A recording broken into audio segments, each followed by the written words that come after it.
Divers have made quite a discovery off Nantucket Island in Massachusetts, the wreck of a German U-boat. During World War II, German submarines sank an astonishing 3,500 merchant ships and 175 warships in the Atlantic. Now, there's been this rumor floating around for decades: the secret Nazi U-boat Lair. But what if I told you it existed? And not only was it real, it's way worse than we ever imagined. So grab a drink, turn off distractions, and lean in, because once we go down this rabbit hole, there's no coming back. And by the time we get to the end, you'll realize this myth, it was just the surface. What's underneath is the real nightmare. Nazi engineers build Elbe II to shield U-boats. Back in December of 1940, right in the thick of World War II, a bunch of incredibly determined and honestly kind of scary German naval engineers rolled up their sleeves and got to work on something huge. And I mean huge. They started building this gigantic bunker called Elbe II in Hamburg, specifically at this spot known as Vulkanhoeft in Tollerort. Now, this wasn't just some random construction project. This was serious business. Think about it. Germany was getting pounded from the air by the Allies, and the Luftwaffe was losing control of the skies. So what does Grand Admiral Karl Dönitz do? He decides they need a nearly indestructible hideout to protect their precious U-boat fleet. Makes sense, right? If you're losing control above ground, better dig in and armor up down below. So enter the Elbe II bunker, a fortress built to shelter the future of Germany's submarine warfare. Now here's where it gets wild. Building something that massive on the soggy, wobbly, unpredictable sand near the Hamburg harbor, that's a nightmare for any engineer. But the company Dykerhoff and Widmann AG wasn't about to back down. Instead of giving up or trying some half-baked solution, they came up with this clever thing called the caisson foundation technique. Basically, they drove a whopping 12,500 piles into the harbor floor. Can you imagine? Each of those piles was the size of a chunky tree trunk, 38 by 35 centimeters, and could hold up to 60 tons. That's like parking 30 cars on top of one pile, and it just chilling there like, is that all you've got? What if I told you the Nazis had a hidden U-boat base, so secret, so well hidden, that most people thought it was just a myth? Well, it wasn't. And the truth behind what happened there is way darker than anyone expected. Why was it buried for so long? And who really knew about it? Stick around to the end, because the last part will seriously mess with your head. With that rock-solid foundation in place, the real monster started taking shape. And oh boy, did they go all out. We're talking 50,000 cubic meters of reinforced concrete. That's enough concrete to build like a mini city or pave a small nation. The walls, over 8 feet thick. The ceiling, almost 10 feet of solid concrete, just sitting up there like a defiant shrug to the skies, saying, "Go ahead, drop your bombs, I dare you." Inside, it was just as intimidating. The bunker had not one but 2 wet pens, basically giant submarine garages, each long enough to fit 3 U-boats side by side.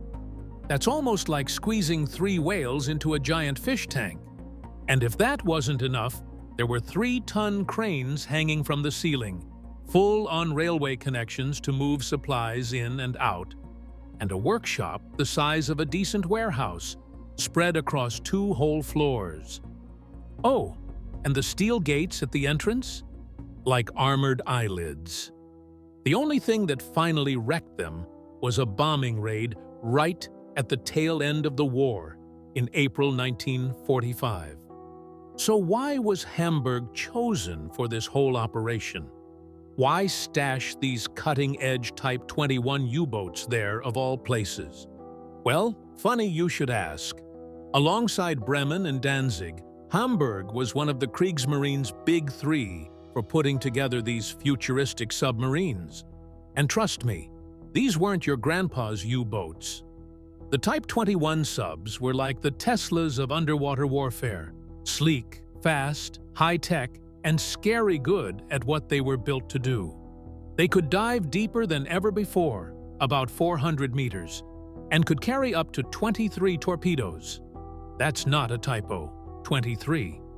And they used this new method of building where different parts were made in different shipyards, then brought together for final assembly. Kind of like assembling IKEA furniture, if IKEA sold torpedo-launching underwater death machines. Blohm & Voss, a big shipbuilding company in Hamburg, handled the finishing touches. And because these submarines were such a big deal, hiding them in the Elbe II bunker just made perfect sense. As the war dragged on and Allied bombs kept raining down, that bunker became more than just a hideout. It was a lifeline. It was like this last-ditch effort to keep the dream of German naval superiority alive. By the time the war finally ended, 3 of those Type 21 U-boats, U-2505, U-3004, and U-3506, were tucked away inside, almost like forgotten treasures in a sunken pirate ship. Isn't it kind of eerie to think about? These futuristic war machines, all prepped for battle, just left behind. Now here's where it gets downright mind-blowing. Elbe II wasn't just thick and heavy, it was smartly built, like whoever designed this thing wasn't just thinking about today's bombs, they were preparing for tomorrow's. The bunker had these special layers in the ceiling made of reinforced concrete beams called fangrost. Sounds spooky, right? But their job was basically to eat the blast of any incoming bomb. They created little air pockets between the beams, so when a bomb hit, the explosion wouldn't pass straight through. It would get kind of trapped and diffused. It was like wearing a helmet inside another helmet. And this system? It worked. The Allies tried and tried to crack it open, especially during the massive bombing campaign starting in 1943, but Elbe II just stood there like a concrete middle finger. Even when it got hit directly by a tall boy bomb, yes, that was the actual name, and yes, it was designed specifically to destroy bunkers, the ceiling didn't shatter. It bent, just bent a little, like it was sighing in mild annoyance. Can you believe that? After the war, the Allies were like, okay, let's just blow it up. So in November 1945, the Royal Engineers brought in 32 tons of explosives. That's not a typo. 32 tons. And guess what? They didn't manage to bring the whole thing down. It just partially collapsed. And in the years that followed, they kept trying. In the 50s, the 60s, they brought back crews, made more plans. But every time they looked at the cost and the difficulty, they basically went, you know what? Never mind. So here we are, all these decades later, and parts of Elbe II still remain, like some weird looming ghost of a war that shook the world. And honestly, it's kind of chilling when you think about it. This giant concrete beast, built for war, built to hide destruction, has outlived the very regime that created it. It's a reminder of what human beings can build when they're desperate, scared, and determined, but also of how far people will go when they're chasing the wrong kind of power. Allied bombs failed to destroy the secret Lair. Despite all the chaos in the skies, Elbe II was like the cool kid at a party who doesn't even flinch when something dramatic happens. The Allies hit Hamburg's dock area hard, aiming to rip it apart piece by piece. But Elbe II? Minimal internal damage. Like, you could walk inside and barely tell a war was happening just outside its walls. Can you imagine how frustrating that must have been for the Allied forces? Like, we dropped what on it and it's still standing? Now, the first big hit came on April 4th, 1945. You'd expect some major cracks, or at least a dent, but no, nothing. Then came the real heavyweights, 2 Grand Slam bombs and 15 of those monstrous tall boy bombs. These weren't your average bombs. They were specifically made to shake the ground, designed to crush reinforced structures like a fist through drywall. And yeah, the bunker did shake. Its walls trembled and everything. But again, very little actual damage. The submarines inside? Just chilling, not even scratched. But that didn't stop the Royal Air Force from turning up the heat.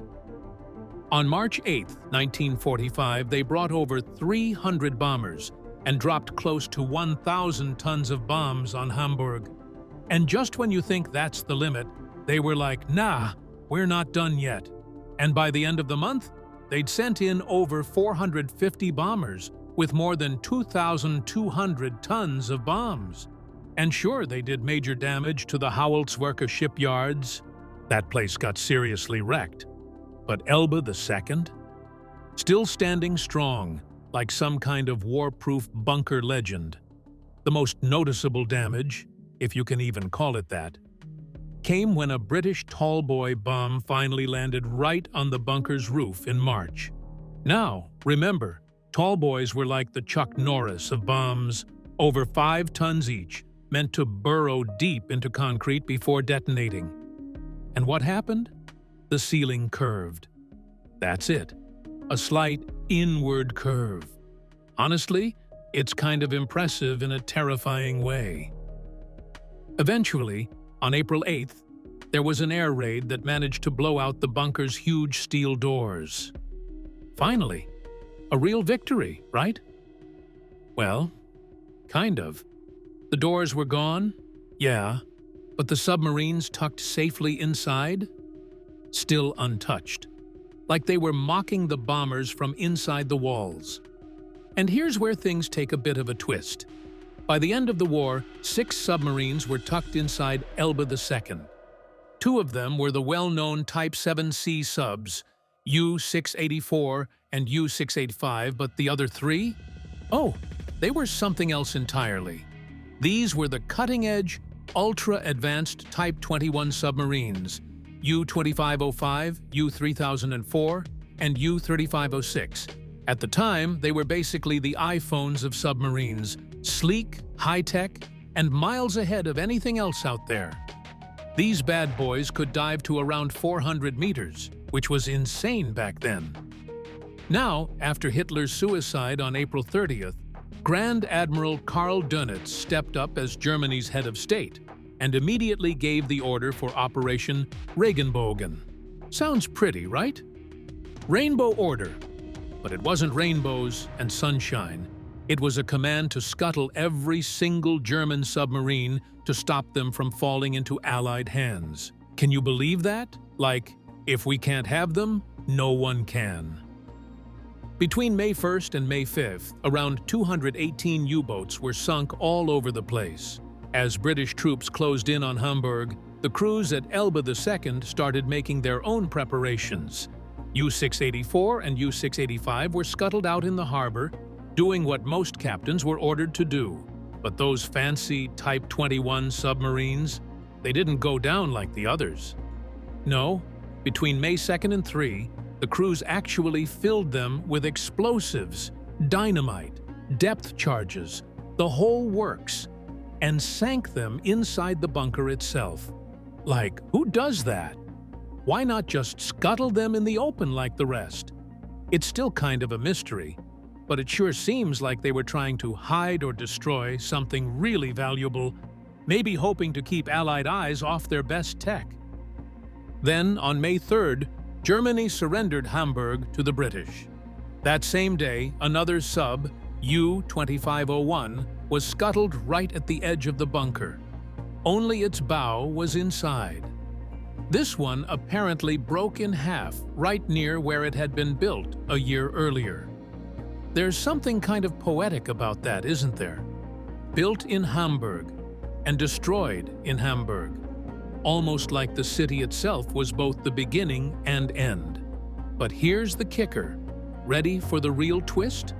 All that scuttling, all that effort to blow up the subs and keep their tech hidden from the Allies? It wasn't even necessary. Yep, under the surrender terms, the Allies, specifically Montgomery, had already made it clear. All U-boats were supposed to be surrendered intact. No scuttling required. They actually wanted to study them. In the end, around 150 submarines were surrendered to Allied forces anyway, alongside the 218 that were scuttled. So really, a lot of that destruction was for nothing. It was like setting fire to your own house just before the firefighters show up. So, when you really think about it, after all the bombs, all the shaking, all the orders and explosives and last-minute desperation, Elba II didn't just survive the war, it watched the war. It stood like some grim witness to all the chaos, holding secrets that would only be half revealed in the years to come. And isn't that kind of wild? A massive concrete bunker that defied bombs, weathered the final days of the Third Reich, and still had submarines nestled inside it when it was all over. What stories would those walls tell if they could talk? You've heard of Nazi bunkers and secret weapons, but did you know they had an actual underwater lair? Why was this base wiped from history books? And what went on behind those locked steel doors? Wait till you see what they found inside. Don't blink, especially at the end. It's the part they never wanted you to know. British forces attempt to demolish the bunker. Months after World War II officially ended, and the Allies had declared victory, British forces were still on cleanup duty. You'd think the war was over, so the hard part was done, right? But no, then came the real challenge, dealing with the leftovers of German fascists' military might. And one of the biggest headaches? This monster of a submarine bunker called Elba II in Hamburg. It wasn't just any regular old bunker either. This thing had survived years of non-stop aerial bombardment. Now, here's where things get interesting. On November 11th, 1945, months after the war ended, the British Royal Engineers showed up, not to tiptoe around but to take this bad boy down for good. And how did they plan to do that? Oh, only by using 32 tons of German Luftwaffe aviation bombs. German bombs, mind you. Like, talk about poetic justice, blowing up a German fascist's bunker using their bombs. That's a full circle moment, if there ever was one. They brought the explosives in by rail and then carefully set them up inside the structure, aiming for the most critical spots. Because this wasn't just a light tap they were going for. No, this was a full-on obliteration mission. When the engineers finally hit that trigger, boom! The blast was absolutely monstrous. The first thing to go was the central wall that separated the two main submarine pens, and then came crashing down parts of the concrete roof, which, by the way, was 3 meters thick. That's almost 10 feet of solid concrete. Can you even imagine how loud that explosion must have been? Reports say the shock waves rippled through the Hamburg harbor district like a mini earthquake. People must have thought the war had started up all over again. But here's the kicker. Even that wasn't enough to bring the whole thing down. And you believe it, after all that noise and destruction, Elba II still refused to completely fall apart. One submarine, U-3506, did get squashed by the falling debris. Poor thing didn't stand a chance. But two others, U-2505 and U-3004, they somehow survived. Like, what kind of indestructible magic were these submarines made of? U-3004 had even been listing to one side before, but the blast somehow jolted it back into an upright position. That's the kind of plot twist you'd expect in a movie, not real life. So now, imagine this eerie scene. The bunker is half collapsed, flooded with water, chunks of concrete hanging like broken teeth, And sitting silently in the middle of it all are these trapped but mostly untouched submarines. It's like someone hit the pause button in 1945 and just walked away. U-2505 had already taken some hits during the war, but it was still more or less intact. And U-3004? Aside from a few bumps and bruises, it looked like it could still go out for a spin. The whole thing was basically an underwater time capsule just sitting there, holding on to secrets from a war that had just ended. Fast forward to 1949, and people started asking, okay, so what do we do with this thing now? Because, let's be honest, you can't just leave a half-blown German fascists' bunker filled with old submarines and possibly live explosives sitting in a busy harbor, right? That's just asking for trouble. So the authorities brought in experts, including a company called H. Flueg, to figure out what could be salvaged, or at least safely removed. But the job turned out to be way harder and more dangerous than anyone expected. The divers who went down there, they quickly realized there was no way they could lift those submarines out in one piece. It just wasn't going to happen. So they changed plans and started picking the subs apart instead. They dismantled U-3004's conning tower and installed a pressurized airlock system so they could work in dry conditions below the waterline. That actually allowed them to get some valuable stuff out. Things like batteries, copper cables, and even one of the diesel engines. Honestly, it kind of became a scavenger hunt, just one that could explode at any second. And they didn't stop there. They literally blew the sterns off both U-2505 and U-3004 to get at more salvageable parts, but still, they managed to pull it off for a while. For 14 months straight, workers chipped away at the wreck, hauling out whatever they could. But eventually, fear started creeping in. People began to worry that the rest of the bunker might collapse at any moment and crush anyone working inside. And just like that, most of the workers backed out. Can you blame them? In the end, the site was declared way too dangerous for anyone to keep poking around in. The whole place was fenced off, and the operation was shut down for good. They left the submarines right where they were, still trapped in their watery tomb like some eerie reminder of what once was.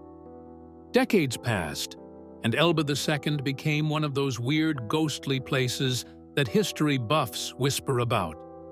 It's kind of surreal, isn't it? How something built for war could survive the war, survive a demolition, and then quietly slip into the background, still holding on to its secrets, deep underwater, like it's waiting for someone to come back and finish what was started. At first, it sounds like a wild conspiracy, a Nazi U-boat base tucked away where no one could find it.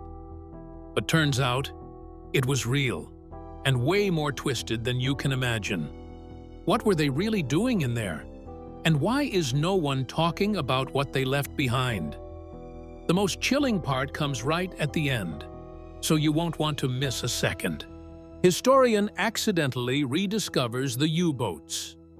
It all started with this humble, slightly nosy historian named Jack P. Malman Showell, who, in all honesty, probably had no idea he was about to blow the lid off a decades-old secret when he walked into the Royal Navy's Submarine Museum at HMS Dolphin back in the mid-80s. So here's how the whole thing kicked off. Malman Showell was doing some routine research, nothing fancy, just digging around like history nerds do, when the museum hit him up with a weird little mystery. Apparently, some old British soldier, bless his memory, had casually mentioned that he took a sighting cap, basically part of a submarine, from a U-boat while he was guarding a site in 1948. Now, here's where it gets even better. While at the museum, Jack stumbles across a pile of documents, messy, chaotic, just stacked like someone gave up halfway organizing them. And right there, Sticking out at some weird angle is a random report that just so happens to talk about dock facilities around the Elbe II bunker.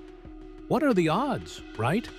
And this report casually lists the names of 3 specific submarines: U-3506, U-3004, and U-2505. This wasn't just another vague mention. This was a direct hit. And Jack, being the curious and slightly obsessive researcher he was, wasn't about to just let that slide. So he does what any of us would do if we found a clue that hinted at lost German fascist submarines. He writes a letter. Specifically, he sends it off to the Hauolzwerke Deutsche Werft shipyard, or HDW for short, just to ask what's up. And here's the wild part. They write back and invite him over. Just like that. No mystery, no drama, just a polite, "Wanna come see for yourself?" So off he goes to Hamburg in the summer of 1985, dragging along his historian buddy Walter Klutz and former U-boat officer Wolfgang Hirschfeld, because of course you need someone who actually served on one, probably wondering if they were about to find anything at all, or if it was just a rusty hole in the ground. But oh, did they find something? Their HDW guide, Herr Traband, just casually walks them through the ruins and tells them, brace yourself. Nothing had really changed since the war. Like the submarines, still right there, just sitting under the sloping concrete roof of the Elbe II bunker, looking like ghost ships from another world. Can you imagine the chills? Jack and the team documented everything. They took photos, notes, probably stood there in stunned silence, because how do you even process something like that? These weren't just any submarines either. These were Type 21 U-boats, advanced pieces of engineering that were way ahead of their time during the war. And they had been sitting there, ignored by history, all this time. Now, here's where things got kinda messy. You'd think people would be thrilled, right? But no, not everyone believed it. Even after seeing the photos, people were like, nah, can't be Katin. Some just outright refused to accept that something so big could stay hidden in plain sight. And then the credit war started. Like clockwork, people started scrambling to attach their name to the discovery. Groups came out of the woodwork, claiming they had known all along. And in a hilariously ironic twist, Americans across the Atlantic even tried to claim it as their achievement. Isn't that wild? Jack literally found the thing, flew there, saw it with his own eyes, and people still tried to snatch the spotlight. And just to add even more drama to this already jaw-dropping tale, 1985 was also the year the HDW shipyard shut down. Yep, right when the U-boats were brought back into the public's awareness, the company that had quietly guarded them for decades stopped operating. With no more security patrolling the area, guess what happened next? You already know. Urban explorers, amateur historians, and war relic hunters started flooding in. It went from a forgotten military relic to an underground hotspot for history lovers and thrill seekers overnight. Modern Hamburg covers up the past. Okay, so imagine this. You're walking around Hamburg today and everything just looks so normal, so modern, so functional. But right underneath one of the city's busiest shipping terminals? Yeah, deep below where cranes swing and containers pile up, there's a buried piece of World War II history that just refuses to be forgotten. It's like something straight out of a movie. We're talking about the infamous Elbe II bunker, an underground submarine shelter built during the German fascists era, completely hidden now beneath the HHLA container terminal Tollerort. Now, you'd think, with all the technology and power at their disposal, the city would just blow the thing up, right? That's what they thought, too. But in October 1995, after years of hand-wringing, the city came up with what they thought was a genius plan. Since demolishing it the usual way was going to cost a fortune, they figured they'd just bury it alive. Literally, like, let's fill it with sand and call it a day. So over 3 days, October 6th to 8th, they hauled in 7 shiploads of sand. Can you even picture that? 7 whole ships just dumping sand into this underground concrete monster, like they were trying to suffocate it. And for a while, it kinda worked. Slowly, the massive submarine shells inside the bunker started to vanish under the weight of all that sand. By October 7th, only the tips of the periscopes were sticking out like eerie little fingers from the grave.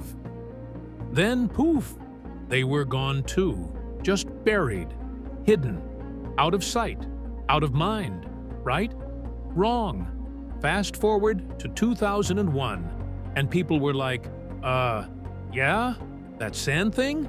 Cute idea, but the bunker's still there. So this time, engineers decided to bring out the big guns, literally. They loaded the place with 226 dynamite charges weighing a total of 150 kilos. That's enough boom to wreck a whole neighborhood. But when they set it off, practically nothing happened. So at that point, Hamburg was like, okay, clearly we're not winning this fight. They switched strategies again. No more TNT, no more ships full of sand. From 2001 to 2003, workers slowly, painfully, began breaking the bunker into smaller chunks using hydraulic machines. We're talking slow, tedious work, like chipping away at a concrete dinosaur fossil. And even then, it was no walk in the park. This thing was made of the most durable reinforced concrete imaginable, like superhero-level strong. Every inch they broke apart took serious time and energy. Eventually, though, they had to wave the white flag on full destruction. So what did they do? In summer 2003, they just covered the whole mess with a thick layer of dirt and built a shipping terminal right on top of it. Boom, gone. If you go there today, you'd never know what's underneath all that hustle and bustle. But just below the containers and cranes, that old ghost of Elba II is still there, tucked away like a secret that history tried to erase, but couldn't. And here's the wildest part. Most people don't even know it's down there.